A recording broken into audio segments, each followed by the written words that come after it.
हाँ, good morning to all of you. आज का टॉपिक चलेगा बाबू हम लोगों का क्लास 8th का चलेगा। चैप्टर नंबर हम लोग 3 चलेंगे बाबू। वो है चैप्टर का नाम है सूक्ष्मजीव। और सूक्ष्मजीव में हम लोग क्या पढ़ेंगे?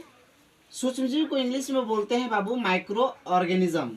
माइक्रो मतलब सूक्ष्म और ऑर्गेनिज्म का मतलब होता है जीव। सूक्ष्म मतलब छोटे छोटे और जीव मतलब जीव।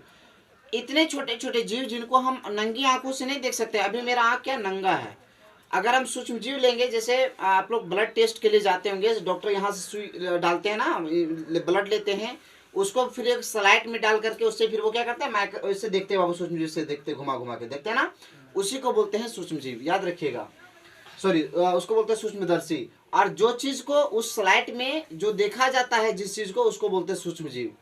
तो कहने का मतलब है बाबू, उसका हम लोग एनसीईआरटी का सॉल्यूशन चल रहे हैं। वो पहला क्या है, फर्स्ट में सही विकल्प का चयन करके उत्तर लिखें। सही विकल्प का चयन करके उत्तर लिखें। कहने का मतलब है ईस्ट का उपयोग किस चीज के उत्पादन में किया जाता है। जो ईस्ट का उपयोग होता है वो किसके उत्पादन में किया जाता है, तो उसका नाम होता है अल्कोहल। याद रखिएगा। नेक्स्ट में क्या कहता है, एक प्रतिजैविक का नाम लिखें। एक प्रतिजैविक का नाम लिखें। अगर 2 प्रतिजैविक का नाम बोलेगा तो आप लिखिएगा पेंसिलिन, स्ट्रेप्टोमाइसिन। 3 को पूछेगा तो लिखना स्ट्रेप्टोमाइसिन, पेंसिलिन, टेट्रासाइक्लिन। लेकिन यहाँ बोला है एक प्रतिजैविक का नाम लिखे, तो हम एक कोई किसी का भी नाम लिख दिए। चलो हम स्ट्रेप्टोमाइसिन लिख दिए, स्ट्रेप्टोमाइसिन। याद रखिएगा। नेक्स्ट में क्या बोलता है, सूक्ष्मजीव कहाँ कहाँ पाए जाते हैं। तो कहते हैं ना, सूक्ष्मजीव कहाँ कहाँ पाए जाते हैं, तो जल में भी पाए जाते हैं, वायु में भी पाए जाते हैं और मिट्टी में भी पाए जाते हैं। सबसे पहले कौन सा प्रतिजीवी खोजा गया था, तो सबसे पहले एंटीबायोटिक जो खोजा गया था उसका नाम था पेनिसिलिन। याद रखिएगा, उसका नाम था पेनिसिलिन। तो उसके बाद क्या बोलता है, चीनी को अल्कोहल में बदलने की प्रक्रिया को क्या कहते हैं।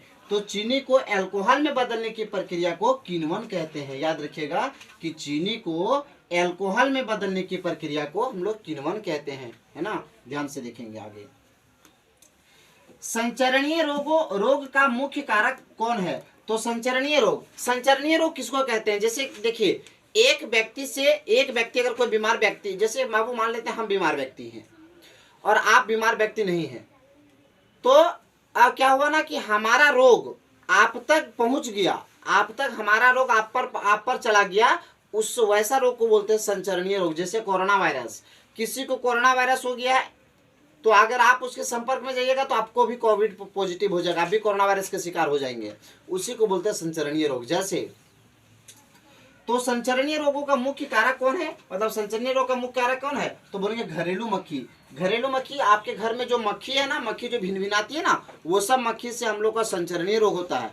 आगे देखिए क्या बोलता है, डेंगू परजीवी का वाहक कौन है, तो बोलते हैं मादा एडिस मच्छर। डेंगू परजीवी का वाहक जो है वो है मादा एडिस मच्छर। यानी किसी व्यक्ति को अगर डेंगू हो जाता है तो समझिएगा कि उसका मादा एडिस मच्छर उसका मुख्य कारक है, मतलब उसको डेंगू होने का कारक है। डेंगू जो हुआ है वो उसको डेंगू हुआ मादा एडिस मच्छर के काटने से हुआ है। आगे हम लोग मिलते हैं नेक्स्ट ध्यान से।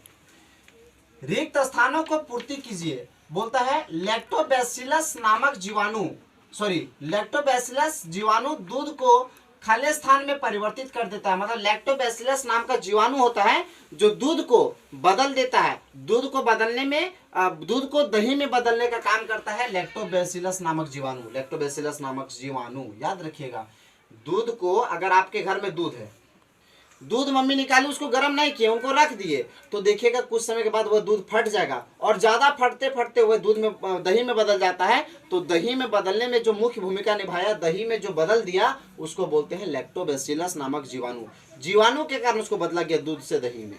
तो लैक्टोबैसिलस जीवाणु क्या करती है, नामक जीवाणु जो है वो दूध को दही में बदल देती है। ये इतना ध्यान में रखेंगे आप लोग।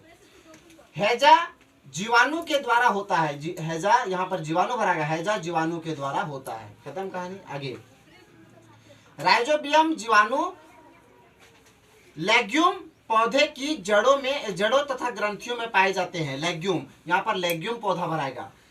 पोलियो खालिस्तान के द्वारा उत्पन्न रोग है। तो पोलियो जो होता है वो विषाणु के द्वारा होता है। पोलियो विषाणु के द्वारा उत्पन्न रोग है। आगे में क्या बोलता है, गेहूं की रस्ट खालिस्तान के कारण होती है तो बोलते हैं एक कवक के कारण होती है। अगर ऑप्शन में सिर्फ कवक रहा तो आप कवक में क्लिक करेंगे और कवक भरेंगे। नेक्स्ट क्वेश्चन में क्या बोलता है, चेचक के टीके की खोज खालिस्तान ने की थी तो एडवर्ड जेनर ने। चेचक का जो इलाज हुआ बाबू, चेचक का जो खोज किया गया, उसकी जो खोज किया गया बाबू, चेचक के टीके के खोज मतलब चेचक का इलाज के लिए जो एक टीका बनाया गया, उसकी जो खोज करने वाले वैज्ञानिक का नाम था एडवर्ड जेनर। याद रखेंगे। फिर क्या बोला जाता है, रोगाणुओं से लड़ने के लिए हमारे मतलब रोगों से लड़ने के लिए, रोगाणुओं मतलब हमारे बॉडी में रोगों से लड़ने के लिए हमारा शरीर खालिस्तान उत्पन्न करता है। हमारा बॉडी में रोग से लड़ने के लिए क्या उत्पन्न करता है, तो हमारे बॉडी रोगों से लड़ने के लिए, बीमारियों से लड़ने के लिए प्रतिजैविक क्षमता को उत्पन्न करता है। प्रतिजैविक क्षमता का मतलब होता है एंटीबॉडीज को उत्पन्न करता है। जैसे बोलते हैं ना कि अभी जैसे किसी व्यक्ति को अगर कोरोना वायरस हो गया है तो उस व्यक्ति को ज्यादा से ज्यादा मात्रा में डॉक्टर कहते हैं कि आप विटामिन सी खाइए, और विटामिन सी अभी ज़्यादा से ज़्यादा मात्रा में हमें अभी के समय में जहाँ कोरोना वायरस की ज़्यादा पॉजिटिव का आ रहा है बाबू, जहाँ सामना करना पड़ रहा है, जहाँ पे कोविड का संक्रमण का बीमारी बहुत ज़्यादा खतरा मंडरा रहा है, वहाँ के लोगों को ज़्यादा से ज़्यादा मात्रा में संतरा खाना चाहिए, क्योंकि संतरा में विटामिन सी की मात्रा पाई जाती है। ठीक है, आज यहीं तक, मिलते हैं नेक्स्ट क्लास में।